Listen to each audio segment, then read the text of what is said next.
మాజీ ముఖ్యమంత్రులు బ్యూరోక్రాట్లపై యథేచ్ఛగా కేసులు పెట్టవచ్చా? కొత్త ప్రభుత్వం రాగానే పాత ప్రభుత్వంలోని మంత్రులు అధికారులపై కక్ష సాధింపులకు దిగితే పరిస్థితి ఏంటి? లేనిపోని ఆరోపణతో కేసులు పెట్టి అరెస్టులు చేస్తే ఎవరైనా నిర్ణయాలు తీసుకోగలరా? ఇప్పుడు స్కిల్ డెవలప్మెంట్ ప్రాజెక్టులో జగన్ సర్కార్ చేస్తున్న తతంగం ఫక్తు రాజకీయ కక్ష సాధింపు కాదా? ఇలాంటి పరిస్థితిని నివారించేందుకే అవినీతి నిరోధక చట్టాన్ని సవరించారు. 17A సెక్షన్ను చేర్చారు. దీని ప్రకారం పబ్లిక్ సర్వెంట్స్ తమ విధి నిర్వహణలో భాగంగా తీసుకున్న నిర్ణయాలపై కేసులు పెట్టి దర్యాప్తు చేయాలంటే సంబంధిత అథారిటీ అనుమతి తీసుకోవాలి. చంద్రబాబు విషయంలో గవర్నర్ అనుమతి తప్పనిసరి. కానీ గవర్నర్ అనుమతి లేకుండానే చంద్రబాబుపై ఆగమేఘాల మీద కేసు పెట్టడం, ఆయన్ను రిమాండ్కు తరలించడం జరిగిపోయింది. దీనిపైనే ఇప్పుడు దేశవ్యాప్తంగా చర్చ జరుగుతోంది. విజయవాడ ఏసీబీ కోర్టు నుంచి దేశ సర్వోన్నత న్యాయస్థానమైన సుప్రీంకోర్టు వరకు హోరాహోరీ వాదనలు సాగుతున్నాయి. చంద్రబాబుపై కేసు నమోదుకు గవర్నర్ అనుమతి తప్పనిసరి అని ఆయన తరపు న్యాయవాదులు, అక్కర్లేదని ప్రభుత్వ న్యాయవాదులు వాదిస్తున్నారు. రాష్ట్ర గవర్నర్గా ఉన్న జస్టిస్ నజీర్ అహ్మద్ కర్ణాటక హైకోర్టులో న్యాయమూర్తిగా 14 ఏళ్లు విధులు నిర్వహించారు. దీంతో స్కిల్ డెవలప్మెంట్లో చంద్రబాబుకు 17A వర్తిస్తుందా లేదా అనే విషయంపై ఇతరులను అడగాల్సిన అవసరం ఆయనకు లేదు. కేసు వివరాలన్నీ తెలుసుకొని ఆయనే నిర్ణయం తీసుకోగలరు. ఇదో డొల్ల కేసని, ఎలాంటి ఆధారాలు లేవని ఆయన నిర్ధారణకొస్తే చంద్రబాబుపై కేసుకు ఆయన అనుమతి నిరాకరించే అవకాశం ఉంది. అందుకే ప్రభుత్వం గవర్నర్ అనుమతి కోరలేదని అనుమానిస్తున్నారు. టీడీపీ అధినేత చంద్రబాబుకు సోమవారం అత్యంత కీలకం కానుంది. ఆయనపై సిఐడి పోలీసులు దాఖలు చేసిన పిటిషన్లతో పాటు ఆయన బెయిల్ పిటిషన్లపై 9వ తేదీన తీర్పులు వెలువడనున్నాయి. రాజధాని Amaravati, inner ring road, fiber net, Angallu ఘటనకు సంబంధించి చంద్రబాబు వేర్వేరుగా దాఖలు చేసిన బెయిల్ పిటిషన్లపై హైకోర్టు న్యాయమూర్తి జస్టిస్ కె సురేష్ రెడ్డి నిర్ణయం వెల్లడించనున్నారు. ఈ వ్యాజ్యాలపై ఇటీవల వాదనలు ముగియడంతో తీర్పును రిజర్వ్ చేసిన విషయం తెలిసిందే. మరోవైపు స్కిల్ డెవలప్మెంట్ కేసులో చంద్రబాబు దాఖలు చేసిన క్వాష్ పిటిషన్పై సోమవారం సుప్రీంకోర్టులో విచారణ జరగనుంది. ఇదే కేసులో తనకు బెయిల్ మంజూరు చేయాలని కోరుతూ ఆయన దాఖలు చేసిన బెయిల్ పిటిషన్పై ఏసీబీ కోర్టు 9న తీర్పు వెల్లడించనుంది. అలాగే టీడీపీ అధినేతను మరోసారి పోలీస్ కస్టడీకి ఇవ్వాలని కోరుతూ సిఐడి దాఖలు చేసిన పిటిషన్ పైన ఉత్తర్వులు జారీ చేయనుంది. బెయిల్, కస్టడీ పిటిషన్లపై శుక్రవారం ఏసీబీ కోర్టులో వాదనలు ముగియడంతో న్యాయాధికారి తీర్పును సోమవారానికి వాయిదా వేసిన విషయం తెలిసిందే. ఈ నేపథ్యంలో చంద్రబాబుకు ఈ కేసుల నుంచి ఉపశమనం లభిస్తుందో లేదోనని సర్వత్రా ఆసక్తి నెలకొంది. అమరావతి రాజధాని వద్ద ఇన్నర్ రింగ్ రోడ్ నిర్మాణమే జరగకపోతే దానివల్ల మాజీ ముఖ్యమంత్రి చంద్రబాబు వేల కోట్ల లబ్ధి పొందడం ఎలా సాధ్యమని తెలుగుదేశం పార్టీ ప్రశ్నించింది. నిరూపణకు నిలబడని ఊహలతో కేసులు పెట్టి చంద్రబాబును వేధించాలని వైసీపీ ప్రభుత్వం ప్రయత్నిస్తోందని ఆ పార్టీ ఆరోపించింది. ఇన్నర్ రింగ్ రోడ్ కేసుపై ఒక వాస్తవ పత్రాన్ని టీడీపీ కేంద్ర కార్యాలయంలో ఆ పార్టీ విడుదల చేసింది. ఈ కార్యక్రమంలో ఆ పార్టీ రాష్ట్ర అధ్యక్షుడు అచ్చెన్నాయుడు, పార్టీ నేతలు వర్ల రామయ్య, పంచమర్తి అనురాధ, కొమ్మారెడ్డి పట్టాభి, అశోక్ బాబు, నిమ్మల రామానాయుడు, పీతల సుజాత, డుండి రాకేష్ తదితరులు పాల్గొన్నారు. పోలిట్ బ్యూరో సభ్యుడు, మాజీ ఎమ్మెల్యే బోండా ఉమామహేశ్వరరావు వాస్తవ పత్రంలోని అంశాలను మీడియాకు వివరించారు. ఇన్నర్ రింగ్ రోడ్ కేసులో ప్రభుత్వం ప్రధానంగా 8 ఆరోపణలు చేస్తోంది. 15 మంది అధికారులతో ఒక కమిటీ వేసి వారి పరిశీలన తర్వాతే ప్రత్యామ్నాయాన్ని ప్రభుత్వం ఎంచుకుంది. అధికారులు తప్పు చేస్తే వారి మీద కూడా కేసు పెట్టాలి, కానీ వారి జోలికి పోలేదు. హెరిటేజ్ కంపెనీ భూములు పక్క నుంచి ఇన్నర్ రింగ్ రోడ్ వెళ్లేలా చూశారని ప్రభుత్వం ఆరోపిస్తోంది. అక్కడ హెరిటేజ్ కంపెనీకి ఉన్నదే 9 ఎకరాల భూమి. రోడ్డు నిర్మాణం జరుగుంటే అందులో 2 ఎకరాలు దాని కింద పోయేది. మిగిలిన 7 ఎకరాలు 1/2 కిలోమీటర్ దూరంలో ఉన్నాయి. ఇక ఆ కంపెనీ పొందిన ప్రయోజనం ఏముంది? ఆ ప్రాంతంలో లింగంనేని సంస్థకు 350 ఎకరాల భూములున్నాయి. అవి అప్పటికి 3 దశాబ్దాల కాలం నుంచి వారి చేతిలో ఉన్నాయి. ఇప్పుడు రూపొందించిన ప్రణాళిక ప్రకారం రోడ్డు వేస్తే వాళ్ళ భూములు 15 ఎకరాలు పోతాయి. ఇక ఆ కంపెనీకి ఎలా లాభం చేసినట్లు అవుతుందని బోండా ఉమా ప్రశ్నించారు. టీడీపీ అధినేత చంద్రబాబుకు మద్దతుగా లోకేష్ పిలుపునిచ్చిన కాంతితో క్రాంతి కార్యక్రమానికి విశేష స్పందన లభించింది. చంద్రబాబు అభిమానులు, పార్టీ శ్రేణులు, ప్రజలు లైట్లు ఆపేసి దీపాలు వెలిగించి నిరసన తెలిపారు. కొందరు రహదారిపై వెళ్తూ వాహనాల లైట్లు బ్లింక్ చేసి నిరసన వ్యక్తం చేశారు. ఏపీ వ్యాప్తంగా ప్రతి జిల్లాలోనూ నిరసనలు చేపట్టారు. చంద్రబాబుకు మద్దతుగా ముఖ్యంగా మహిళలు పెద్ద ఎత్తున రోడ్లపైకి వచ్చారు. ఏపీతో పాటు తెలంగాణలోని పలు జిల్లాలు, బెంగళూరు, చెన్నైలో దీపాలు వెలిగించి బాబుకు మద్దతు తెలిపారు. ఇక ఢిల్లీలో నిర్వహించిన కార్యక్రమంలో నారా లోకేష్ పాల్గొన్నారు. దీపాలు వెలిగించి నిరసన తెలిపారు. ఢిల్లీలో లోకేష్తో పాటు రఘురామకృష్ణరాజు, పలువురు టీడీపీ నేతలు వారి కుటుంబ సభ్యులతో కలిసి ఈ నిరసన కార్యక్రమంలో పాల్గొన్నారు. ఇక రాజమండ్రిలో నారా భువనేశ్వరి దీపాలు వెలిగించి నిరసన తెలిపారు. స్థానిక ప్రజలతో కలిసి భువనేశ్వరి చంద్రబాబు మద్దతుగా నిరసన తెలిపారు. మంగళగిరిలోని ఎన్టీఆర్ భవన్ వద్ద ఏపీ టీడీపీ అధ్యక్షుడు అచ్చెన్నాయుడు దీపాలు వెలిగించి సంఘీభావం తెలిపారు. నిజాయితీగా రాజకీయాలు చేసిన పున్నమి చంద్రుడు చంద్రబాబు అని అన్నారు అచ్చెన్నాయుడు. అక్రమ కేసులో అరెస్ట్ చేసి చంద్రబాబును జైల్లో ఉంచారని, చంద్రబాబు జైలు నుంచి బయటకు వచ్చి రాష్ట్రంలో వెలుగులు నింపాలని అన్నారు. అటు అనంతపురంలోనూ టీడీపీ సీనియర్ నేత కాల్వ శ్రీనివాసులు కుటుంబ సభ్యులతో కలిసి కాగడాలు పట్టుకుని నిరసన తెలిపారు. ఇక విశాఖ, విజయనగరం, నెల్లూరు, కర్నూలు, కడప, చిత్తూరు జిల్లాలోనూ పెద్ద ఎత్తున నిరసనలు చేపట్టారు. ఐఎమ్ విత్ సిబిఎన్, బాబుతో మేము అంటూ ప్లకార్డులు పట్టుకుని నిరసన తెలిపారు. సైకో పోవాలి, సైకిల్ రావాలి అంటూ నినాదాలు చేశారు. ప్రత్యేక హోదా గురించి ఎప్పుడో మర్చిపోయారు. విభజన హామీల ఊసేలేదు. పోలవరం ప్రాజెక్టుపై అతీగతి లేదు. అప్పులు చేయడంపై చూపుతున్న శ్రద్ధ రాష్ట్ర ప్రయోజనాలపై చూపడం లేదు. ఇప్పుడు కృష్ణా జలాల కేటాయింపులపై రాష్ట్రానికి అన్యాయం జరుగుతున్న ముఖ్యమంత్రి జగన్ కేంద్రాన్ని ప్రశ్నించడం లేదు. ముఖ్యమంత్రి జగన్ ఢిల్లీ పర్యటనలో ఉన్నప్పుడే గెజిట్ కూడా జారీ చేసిన ఈ విషయంపై కేంద్ర పెద్దలతో గట్టిగా మాట్లాడిన దాఖలాలు లేవు. బ్రిజేష్ కుమార్ ట్రిబ్యునల్ను కొనసాగిస్తూ రెండు రాష్ట్రాలకు నీటి కేటాయింపులపై ప్రాజెక్టుల వారి అధ్యయనంపై మార్గదర్శకాలను, నియమ నిబంధనలు వివరిస్తూ కేబినెట్ నోట్ను కేంద్రం విడుదల చేసింది. కేంద్రం నిర్ణయం అమలు చేస్తే రాష్ట్రానికి జరిగే కీడేమిటో నిపుణులు అప్పటికే తమ అభిప్రాయాలను వెల్లడించారు. వాటిని పరిగణలోకి తీసుకుని వైసీపీ ఎంపీల బృందానికి ఢిల్లీకి తీసుకువెళ్లి ప్రధాని నరేంద్ర మోదీ, కేంద్ర హోంమంత్రి అమిత్ షాను కలిసి నిర్ణయంపై పునఃసమీక్షించాలని ఒత్తిడి పెంచే ప్రయత్నం జగన్ చేయలేదు. కేబినెట్ నిర్ణయం తర్వాత 48 గంటల్లోపే బ్రిజేష్ కుమార్ ట్రిబ్యునల్ను కొనసాగిస్తూ ప్రాజెక్టుల వారీగా ఏపీ, తెలంగాణ రాష్ట్రాల నీటి కేటాయింపులు నిర్వహించేలా గెజిట్ను కూడా కేంద్రం విడుదల చేసింది. ఆ సమయంలో ముఖ్యమంత్రి ఢిల్లీలోనే ఉండి కూడా రాష్ట్రానికి జరిగే అన్యాయంపై గట్టిగా మాట్లాడలేదు. అంతా అయిపోయాక జగన్ మొక్కుబడిగా లేఖ రాసినట్టు విమర్శలు వస్తున్నాయి. ఇప్పటికైనా కేంద్రం తక్షణమే ఈ నిర్ణయాన్ని ఉపసంహరించుకునేలా రాష్ట్ర ప్రభుత్వం ఒత్తిడి పెంచాలని డిమాండ్ చేశారు.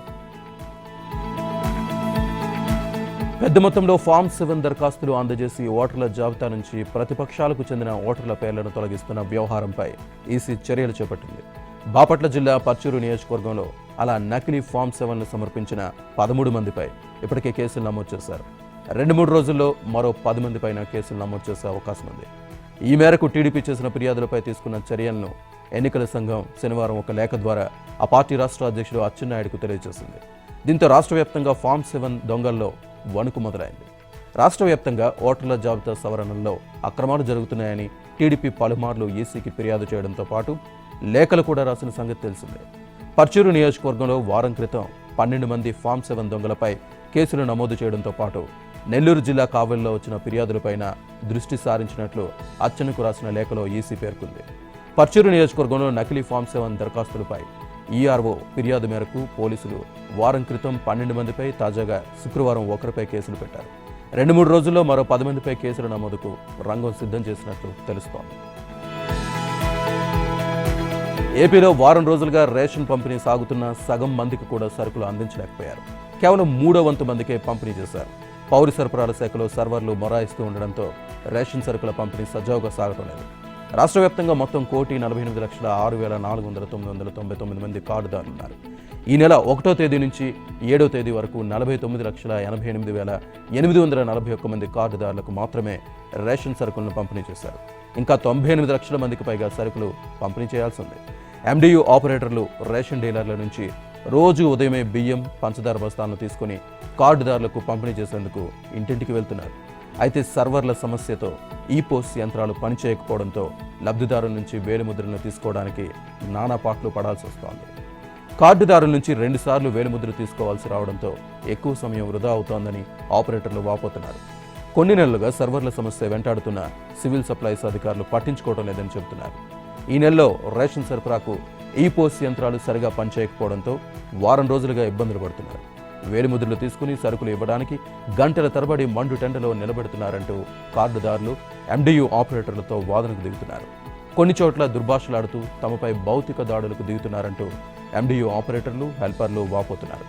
రేషన్ కార్డుదారుల నుంచి వస్తున్న ఒత్తిళ్లను తట్టుకోలేక కోనసీమ జిల్లా ముమ్మిడివరంలో ఎండియు ఆపరేటర్లు శనివారం రేషన్ వాహనాలను జిల్లా పౌర సరఫరాల అధికారి కార్యాలయ ఆవరణలో నిలిపివేసి నిరసన తెలపడం సమస్య తీవ్రతకు అద్దం పడుతోంది. వైఎస్ఆర్ జలకళ పథకం ప్రచారానికి పరిమితమైంది. రాష్ట్రంలో ప్రతి ఎకరానికి సాగునీరు అందించడానికి, అందుబాటులో ఉన్న భూగర్భ జలాలను సమర్థవంతంగా వినియోగించడానికి ప్రతి రైతుకు ఉచితంగా బోర్బావులు తవ్విస్తామని జగన్ సర్కార్ జలకళ పథకాన్ని చేపట్టింది. నవరత్నాల్లో భాగంగా ఈ పథకాన్ని 2020 సెప్టెంబర్ 28న ఆర్భాటంగా ప్రారంభించారు. ఈ పథకంలో బోర్బావుల కోసం ఆఫ్లైన్, ఆన్లైన్ ద్వారా 2,32,741 దరఖాస్తులను అధికారులు స్వీకరించగా 22,701 బోర్లు మాత్రమే తవ్వారు. 3 ఏళ్లలో 10% మంది రైతులకు కూడా బోరు బావులు తవ్వలేకపోయారు. ఈ పథకానికి బడ్జెట్లో 617.5 కోట్లు కేటాయించగా కేవలం 252.09 కోట్లే ఖర్చు చేశారు. గత 5 ఏళ్ల టీడీపీ ప్రభుత్వంలో ఎన్టీఆర్ జలసిరి పేరుతో 99.35 కోట్ల వ్యయంతో 33,116 బోర్లు తవ్వారు. అయితే ఎన్టీఆర్ జలసిరి పథకాన్ని కేవలం కమాండ్ ఏరియాల్లోనే అమలు చేశారని, వైఎస్ఆర్ జలకళను నాన్ కమాండ్ ఏరియాల్లోనూ అమలు చేస్తామని గొప్పలు చెప్పిన ప్రభుత్వం కేవలం 22,701 బోర్లు తవ్వింది. వీటి ద్వారా 31,102 మంది రైతులు లబ్ధి పొందారని ప్రభుత్వం ప్రచారం చేసుకుంటోంది. వర్షాభావ పరిస్థితులతో రాయలసీమ, ప్రకాశం, నెల్లూరు, పల్నాడు, ఉత్తరాంధ్ర ప్రాంతాల్లో సాగునీరు అందక ఇబ్బందులు పడుతున్న రైతులు బోరు బావులు తవ్వించాలని కోరుతున్నా కనీసం సర్వే కూడా చేపట్టకపోవడంతో కొందరు సొంతంగానే బోర్లు తవ్వించుకుంటున్నారు. ఏపీకి జ్వరం వచ్చింది. ప్రజలను విష జ్వరాలు పట్టి పీడిస్తున్నాయి. టైఫాయిడ్, డెంగీ, మలేరియా కూడబలుక్కున్నట్టు ముప్పెట దాడి చేస్తున్నాయి. కొంతమందిలో విష జ్వరాలు ప్రాణాంతకంగా మారుతూ ఉండడం ఆందోళన కలిగిస్తోంది. పారిశుద్ధ్య లోపానికి ప్రభుత్వ నిర్లక్ష్యం తోడవడంతో జ్వర పీడితులు రాష్ట్రంలో పెరిగిపోతున్నారు. ప్రభుత్వ లెక్కల ప్రకారమే రాష్ట్రంలో 60 లక్షల మందికి జ్వరాలున్నాయి. రాష్ట్రంలో చిన్న చితక ఆసుపత్రులన్నీ కిక్కిరిసిపోతున్నాయి. జ్వరం వచ్చిందంటే చాలు అది 1-2 తర్వాత టైఫాయిడ్ లేక మలేరియా లేదంటే డెంగీగా రూపాంతరం చెందుతోంది. గత ఏడాది కంటే డెంగీ కేసులు 3 రాష్ట్రంలో పెరిగాయి. ఎవరికి రక్త పరీక్షలు చేసినా డెంగీగా నిర్ధారణ అవుతోంది. అక్కడ ఇక్కడ అన్న తేడా లేకుండా రాష్ట్రం మొత్తం విష జ్వరాలు విజృంభించున్నాయి. విశాఖపట్నం, విజయవాడ, తిరుపతి, కర్నూలు, గుంటూరులో ఏ ఆసుపత్రిలో చూసినా 50% మంది రోగులు జ్వరంతో బాధపడుతున్న వారే కనిపిస్తున్నారు. ఆసుపత్రిలో 80% ఓపీలు జ్వరం బాధితులే ఉన్నారు. రాష్ట్ర ప్రభుత్వం దోమల నివారణలో పూర్తిగా విఫలమైంది. రోడ్లు అధ్వానంగా ఉండడం, గ్రామాల్లో రోడ్లపై ఎక్కడికక్కడ గుంతలు ఏర్పడడంతో నీటి నిల్వలు పెరిగి దోమల ప్రభావం ఎక్కువగా ఉంది. అందులోనూ డెంగీ వ్యాప్తికి కారణమైన టైగర్ దోమల సంఖ్య మరింతగా పెరిగింది. గత ఏడాదితో పోలిస్తే మలేరియా, డెంగీ కేసులు 3 పెరిగాయి.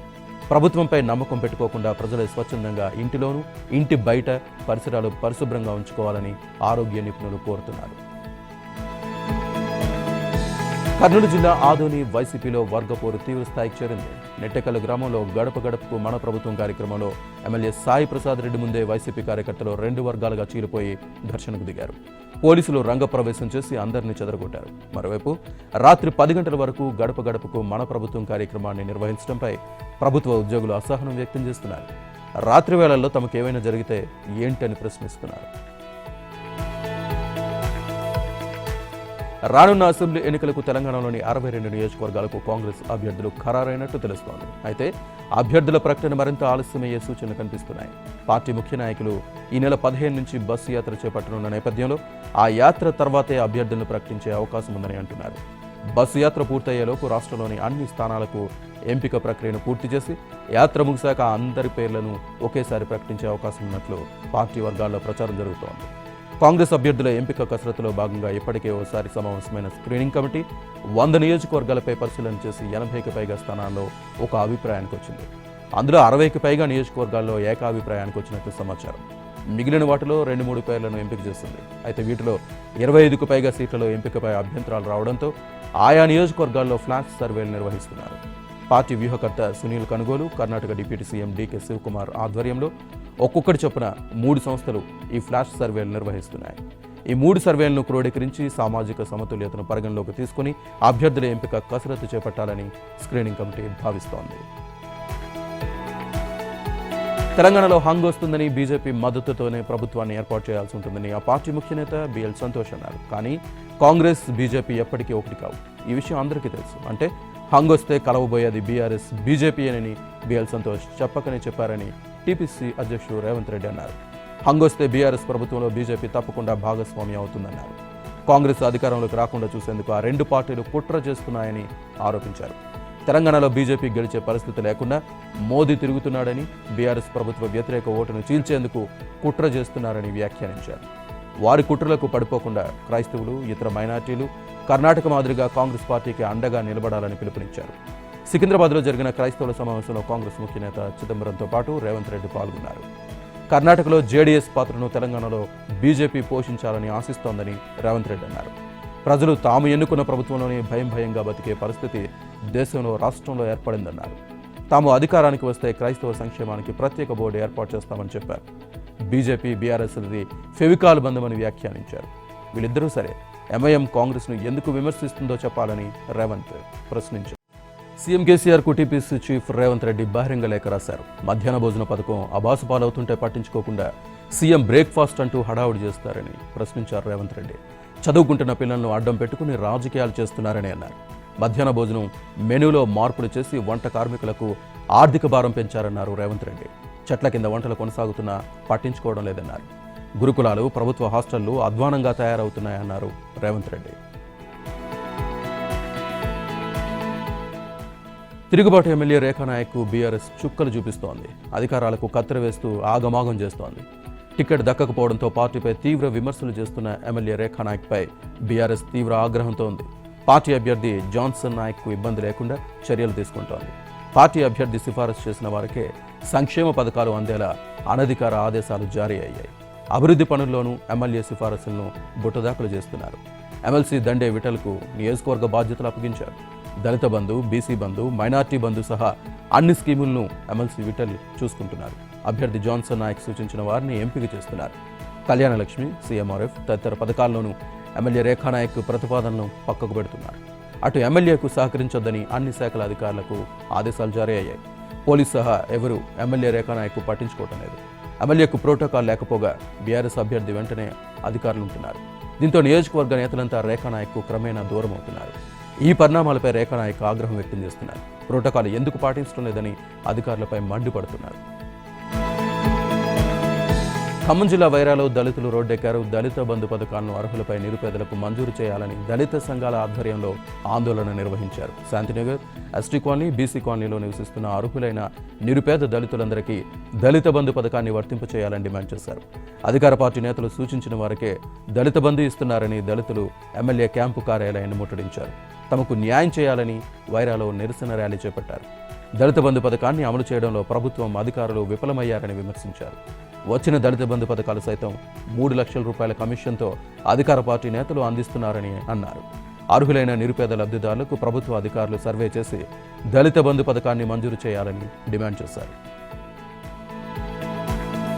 సినీ నటుడు నవదీప్కు ఎన్ఫోర్స్మెంట్ డైరెక్టరేట్ నోటీసులు ఇచ్చింది. ఈ నెల 10న ఈడీ కార్యాలయంలో విచారణకు హాజరు కావాలని నోటీసుల్లో పేర్కొంది.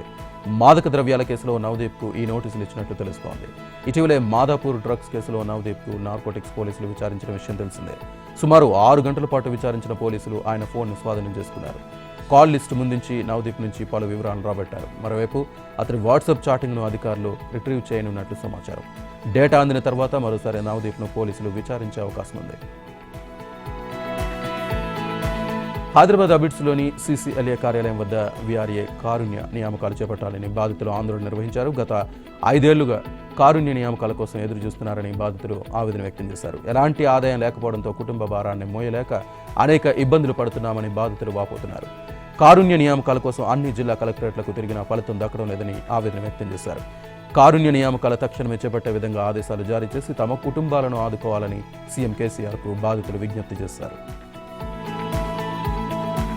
హైదరాబాద్ బంజారాహిల్స్ పోలీస్ స్టేషన్లో ఏసీబీ అధికారులు సోదాలు నిర్వహించారు. CI Narender, SI Naveen Reddy, home guard హరిలకు అధికారులు 41A సిఆర్పీసీ నోటీసులు జారీ చేశారు. ఈ నెల 9న విచారణకు హాజరు కావాలని నోటీసులో తెలిపారు. ముగ్గురిని ఏసీబీ కార్యాలయానికి తీసుకువెళ్లిన ఏసీబీ అధికారులు దాదాపు 20 గంటల పాటు వారిని విచారించి నోటీసులు ఇచ్చి పంపించారు. స్కైలాంజ్ పబ్ ఎండీని బంజారాహిల్స్ సీఐ నరేందర్ బెదిరించి డబ్బులు డిమాండ్ చేశాడని ఆ పబ్ ఓనర్ ఏసీబీకి ఫిర్యాదు చేశాడు. దీంతో రంగంలోకి దిగిన ఏసీబీ అధికారులు బంజారాహిల్స్ పోలీస్ స్టేషన్లో తనిఖీలు చేపట్టారు. స్కైలాంజ్ పబ్ ఓనర్ను 4.5 లక్షలు మామూలు ఇవ్వాలని డిమాండ్ చేసిన సీఐ నరేందర్ ఆ తర్వాత కొంత తగ్గి 3 లక్షలకు డీల్ సెట్ చేసుకున్నారు. ఇందులోని 50,000 పబ్ ఓనర్ జూన్లోనే సీఐ నరేందర్కి చెల్లించాడు. ఆ సమయంలో పబ్ ఓనర్ వీడియో రికార్డ్ చేశాడు. నరేంద్రపై గతంలో వచ్చిన ఆరోపణలపై కూడా ఏసీబీ అధికారులు దృష్టి పెట్టారు. ఈ క్రమంలోనే శుక్రవారం నుంచి దాదాపు 20 గంటల పాటు CI Narender, SI Naveen Reddy, home guard శ్రీహరిలను ఏసీబీ అధికారులు విచారించారు. వాట్సాప్ కాల్స్, చాట్స్ ఆధారంగా విచారణ చేశారు. ఈ నెల 9న ముగ్గురిని మరోసారి విచారించనున్నారు ఏసీబీ అధికారులు. ముగ్గురి కాల్ లిస్ట్, వాట్సాప్ చాట్ ముందు ఉంచి విచారణ చేయనున్నారు. ఆసియా క్రీడల్లో పురుషుల క్రికెట్లో భారత్, ఆఫ్ఘన్ మధ్య ఫైనల్ మ్యాచ్ వర్షం కారణంగా రద్దయింది. టాస్ ఓడి ఆఫ్ఘన్ మొదట బ్యాటింగ్ చేసింది. ఆఫ్ఘన్ ఇన్నింగ్స్లో 18.2 ఓవర్లలో ఆట పూర్తయిన తర్వాత వరుణుడు అంతరాయం కలిగించాడు. అప్పటికీ ఆఫ్ఘన్ 112 పరుగులకే 5 వికెట్లు కోల్పోయింది. అయితే వరుణుడు శాంతించకపోవడంతో మ్యాచ్ నిర్వహణ సాధ్యం కాదని తేల్చి టోర్నీలో టాప్ సీడ్గా బరిలోకి దిగిన భారత్ను విజేతగా ప్రకటించారు. దీంతో టీమిండియా స్వర్ణ పథకం గెలుచుకోగా ఆఫ్ఘన్ రజతం అందుకుంది. క్రికెట్లో భారత మహిళల జట్టు కూడా పసిడి పథకాన్ని గెలుచుకుంది. ఇక బ్యాడ్మింటన్లో సాత్విక్ సాయిరాజ్, చిరాగ్ శెట్టి జోడీ అదరగొట్టింది. అదిరే ఆటతో ఈ భారత స్టార్ జంట ఆసియా క్రీడల్లో స్వర్ణం గెలిచి చరిత్ర సృష్టించింది. అటు కబడ్డీలోనూ భారత్ మరో స్వర్ణం సాధించింది. ఫైనల్లో పురుషుల జట్టు ఇరాన్ను 33-29 తేడాతో ఓడించి పసిడి పథకాన్ని పట్టేసింది. ఇక రెజ్లింగ్లో పురుషులు 38 కేజీల ఫ్రీ స్టైల్ విభాగంలో దీపక్ పునియా రజతం దక్కించుకున్నారు. మరోవైపు హాకీలో భారత మహిళల జట్టు కాంస్య పథకం దక్కించుకుంది. ఇక చెస్లో భారత్ 2 రజత పథకాలు సాధించింది. టీమ్ ఈవెంట్లో పురుషుల, మహిళల జట్లు వెండి పథకాలు అందుకున్నాయి.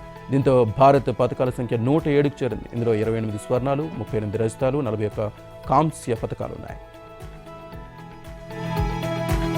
వన్డే ప్రపంచ కప్ను సౌత్ ఆఫ్రికా ఘనంగా ఆరంభించింది. శ్రీలంకతో జరిగిన మ్యాచ్లో 102 పరుగుల తేడాతో భారీ విజయాన్ని అందుకుంది. Quinton de Kock, van der Dussen శతకాలకు తోడు ఐడెన్ మార్క్రామ్ మెరుపు సెంచరీతో విరుచుకుపడ్డాడు. దీంతో తొలుత బ్యాటింగ్ చేసిన సౌత్ ఆఫ్రికా నిర్ణీత 50 ఓవర్లలో 5 వికెట్ల నష్టానికి 428 పరుగుల భారీ స్కోర్ని సాధించింది. ప్రపంచ కప్ చరిత్రలో ఇది అత్యధిక స్కోర్. ఈ భారీ లక్ష్య ఛేదంలో శ్రీలంక 44.5 ఓవర్లకు 326 పరుగులు చేసి ఆల్అౌట్ అయింది. భారీ లక్ష్య ఛేదంలో లంకకు ఆదిలోనే షాక్ తగిలింది. రెండో ఓవర్లో పాథూమ్ నిషంకాను మార్కో జాన్సన్ క్లీన్ బౌల్ చేశాడు. అయితే one down batter Kushal Mendis మాత్రం సౌత్ ఆఫ్రికా బౌలర్లపై ఎదురుదాడికి దిగాడు. లుంగి ఎంగిడి వేసిన 5వ ఓవర్లలో 3 సిక్సర్లు బాదిన అతడు మార్కో జాన్సన్ బౌలింగ్లో వరుసగా 6-4-6 కొట్టి 25 బంతుల్లోనే అర్ధశతకం పూర్తి చేసుకున్నాడు. క్రీజులో కుదురుకోవడానికి ఇబ్బంది పడిన కుషాల్ పెరీరాను మార్కో జాన్సన్ పెవిలియన్కి పంపారు. దూకుడుగా ఆడుతున్న మెండిస్ను రబాడా అవుట్ చేయడంతో స్కోర్ వేగం నెమ్మదించింది. కొద్దిసేపటికే సమర్ విక్రమ్ కూడా పెవిలియన్ చేరడంతో లంక 111 పరుగులకే 4 వికెట్లు కోల్పోయి కష్టాల్లో పడింది. అయితే చరిత్ అసలంక నిలకడగా ఆడడంతో 20 ఓవర్లకు స్కోర్ 150కి చేరింది.